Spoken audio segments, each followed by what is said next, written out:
Assalamualaikum warahmatullahi wabarakatuh. Perkenalkan, nama saya Muhammad Rifki Rizkola, NRP 011194000028. Di sini saya akan menjelaskan tentang getaran teredam. Kita tahu bahwa getaran adalah gerak bolak-balik di sekitar titik setimbang. Misalkan gerak bolak-balik di sekitar titik setimbang ini adalah mistar yang kita gerakkan di atas meja, lalu kita dapat mendengar suara getaran dari mistar tersebut. Hal ini disebabkan karena getaran tersebut merambat. Getaran yang merambat disebut sebagai gelombang. Getaran itu terdiri dari dua jenis. Misalkan kita menggerakkan mistar atau menggerakkan bandul, maka kelamaan bandul tersebut akan berhenti. Nah, itu karena getaran tersebut teredam. Oleh karena itu, berdasarkan redamannya, getaran terbagi atas getaran tidak teredam atau biasa dikenal dengan gerak harmonik sederhana, dan getaran teredam yang akan dibahas lebih dalam pada video ini. Lalu salah satu contoh getaran itu adalah pegas, jadi nanti kita akan meninjaunya berdasarkan pegas. Pada pegas kita tidak akan asing dengan hukum Hooke. Hukum Hooke ini menyatakan bahwa pada pegas akan terdapat gaya pemulih F yang besarnya bergantung pada K dan X, dengan K adalah konstanta pegas dan X adalah simpangannya. Kita lihat bahwa F dan X itu ada tanda negatif, artinya F dan X-nya berlawanan. Untuk lebih jelasnya, kita lihat gambar berikut.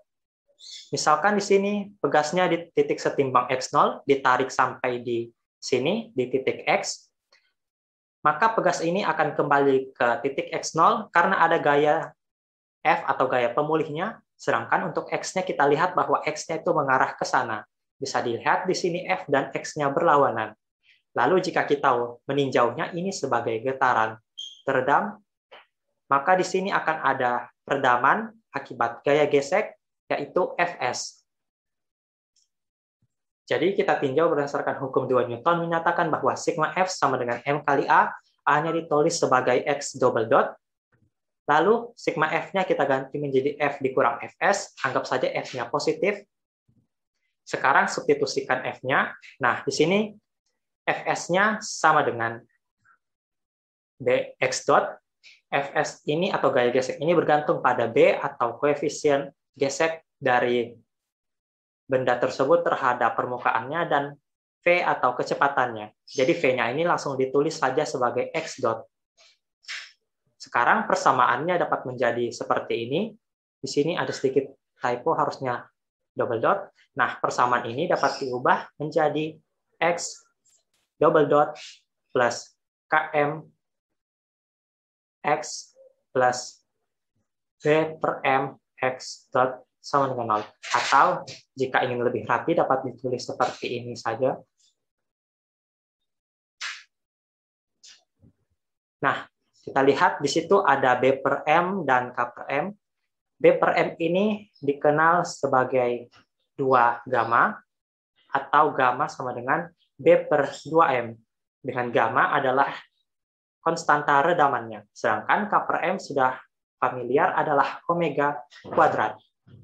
Sehingga jika kita punya persamaan ini, diferensial orde 2, maka akan didapatkan X-nya nanti dalam fungsi T adalah A E pangkat gamma min akar gamma kuadrat min omega kuadrat, ini ada minnya, lalu dikurung, plus B E pangkat min gamma, plus akar gamma kuadrat min omega kuadrat T. Nah, kita sudah tadi lihat penyelesaiannya menggunakan persamaan diferensial orde 2 itu ada akar gamma kuadrat min omega kuadrat. Nah, dari sini kita dapat tentukan apakah getaran teredam tersebut termasuk getaran teredam kuat, kritis, atau lemah. Untuk getaran teredam kuat, nilai ini kita anggap saja ini adalah Q. Getaran teredam kuat itu memiliki nilai Q lebih dari 0. Sedangkan untuk teredam kritis, Q-nya sama dengan 0. Sedangkan untuk teredam lemah, itu Q-nya imajiner. Nah, untuk grafiknya, Teredam kuat itu grafiknya seperti ini. Misalkan ini adalah simpangannya dan ini adalah T. Jadi seiring waktu simpangannya itu akan seperti ini, perlahan, dan akan stop di sini karena redaman yang kuat. Sedangkan untuk redaman kritis, dia itu seperti redaman kuat, hanya saja dia lebih cepat turunnya. Dan untuk teredam lemah, yang paling sering kita jumpai adalah seperti ini. Dia akan turun secara perlahan. Berikut adalah syarat dari getaran teredam dapat ditinjau dari akar gamma kuadrat kurang omega kuadrat. Salah satu contoh penerapan getaran teredam ini adalah pada shock breaker dalam kendaraan. Karena kita punya parameter X, misalkan kita punya shock breaker, X ini adalah simpangan, jadi untuk membuat simpangan yang kecil, kita akan memilih konstanta redaman dari bahan tersebut sesuai keinginan.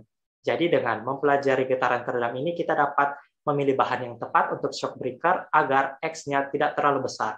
Artinya ketika terdapat guncangan pada kendaraan tersebut, dia tidak terlalu bergetar. Sekian dari saya. Bila ada salah kata, mohon dimaafkan. Wabillahi taufiq wal hidayah. Wassalamualaikum warahmatullahi wabarakatuh.